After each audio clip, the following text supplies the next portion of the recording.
Hey guys, welcome back to Rinku's kitchen. চলে এসেছি আরও একটা নতুন রেসিপি নিয়ে। তো আজকের রেসিপিটা হলো বাঙালির প্রিয় সর্ষে ইলিশ। তো চলো আর বেশি কথা না বলে রেসিপিটা স্টার্ট করা যাক।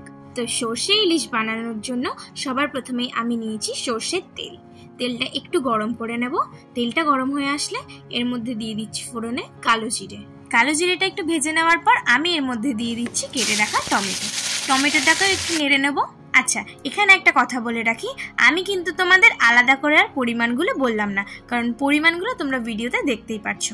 এবার আমি এর মধ্যে দিয়ে দিচ্ছি 1 চামচ নুন, টমেটোটাকে সেদ্ধ করার জন্য। টমেটোটা হালকা সেদ্ধ হয়ে আসলে আমি এর মধ্যে দিয়ে দিচ্ছি 1 চামচ হলুদ। এবার হলুদটাকেও টমেটোর সাথে ভালো করে একটু মিশিয়ে নেব। টমেটোটা ভালোভাবে সেদ্ধ হয়ে আসলে আমি এর মধ্যে দিয়ে দিচ্ছি ফেটিয়ে রাখা টক দই।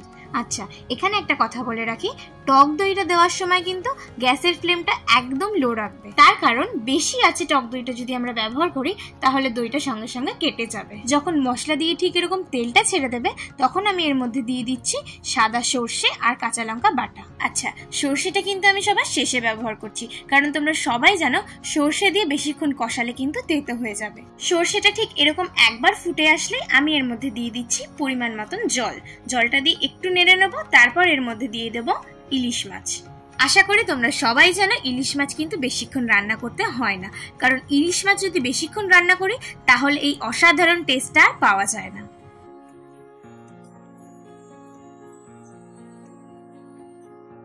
ইলিশ মাছটা ভালো করে মিশিয়ে নেওয়ার পর আমি এটাকে কিছুক্ষণের জন্য ঢাকা দিয়ে রেখে দেবো।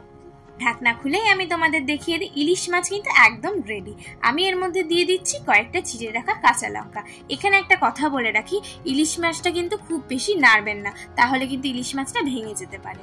সবশেষে আমি ওপর দিয়ে ছড়িয়ে দিচ্ছি সামান্য পরিমাণে সর্ষের তেল, কারণ এই সর্ষের তেলটা ব্যবহার করার ফলে সর্ষে ইলিশের টেস্টটা কিন্তু দ্বিগুণ বেড়ে যায়। আমি তোমাদের রিকোয়েস্ট করছি একবার হলেও আমার দেখানো প্রত্যেকটা স্টেপ ফলো করে এই রেসিপিটা বাড়িতে বানানোর জন্য।